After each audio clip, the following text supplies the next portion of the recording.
Ada sesuatu yang memuaskan bila nampak ruang jadi kemas dan tersusun. Bukan sebab rupa semata-mata, tapi sebab rasa teratur tu bagi tenaga positif setiap kali pandang. Aku jenis suka simpan macam-macam benda kecil sampai bertimbun. Bila jumpa rak besi 2 lapis ni, terus rasa macam, oh, inilah benda yang aku cari selama ni. Kau tahu tak perasaan bila buka bungkusan, pegang sesuatu dan terus rasa kukuh di tangan? Itulah rak ni. Full metal, bukan plastik ringan atau campuran rapuh. Bila pasang, memang terasa stabil dari bawah sampai atas. Besi dia jenis tebal dan kemas. Tak hairan kenapa ramai puji sebab bila letak barang, langsung tak bergoyang. Masa mula-mula aku pasang, aku perasan satu benda. Reka bentuk dia betul-betul bijak. 2 lapisan rak ni seimbang dari segi tinggi dan jarak. Cukup luas untuk letak benda kecil maupun yang agak besar. Tak makan ruang mendatar, tapi tambah ruang menegak dengan cara yang kemas. Aku suka sebab rak ni buat ruang nampak lapang walaupun sebenarnya aku tambah tempat simpan. Bahagian tepi dia ada panel berlubang besi, pegboard style. Aku boleh gantung apa sahaja alat kecil yang aku nak cepat capai. Bagi aku, itu antara kelebihan paling praktikal sebab ruang. Kecil pun boleh jadi lebih efisien. Tak perlu letak semua benda atas permukaan sebab setiap sisi rak ni boleh dimanfaatkan sepenuhnya. Besi ni juga ada finishing matte yang nampak elegan.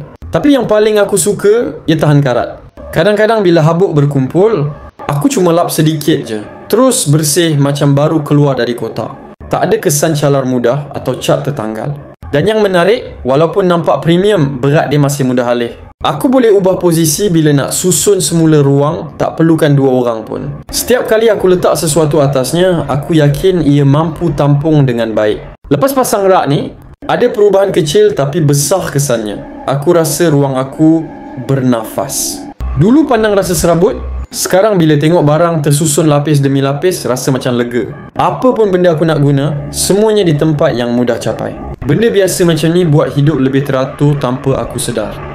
Dan disebabkan dia rekaan full besi, aku boleh guna dalam pelbagai gaya ruang.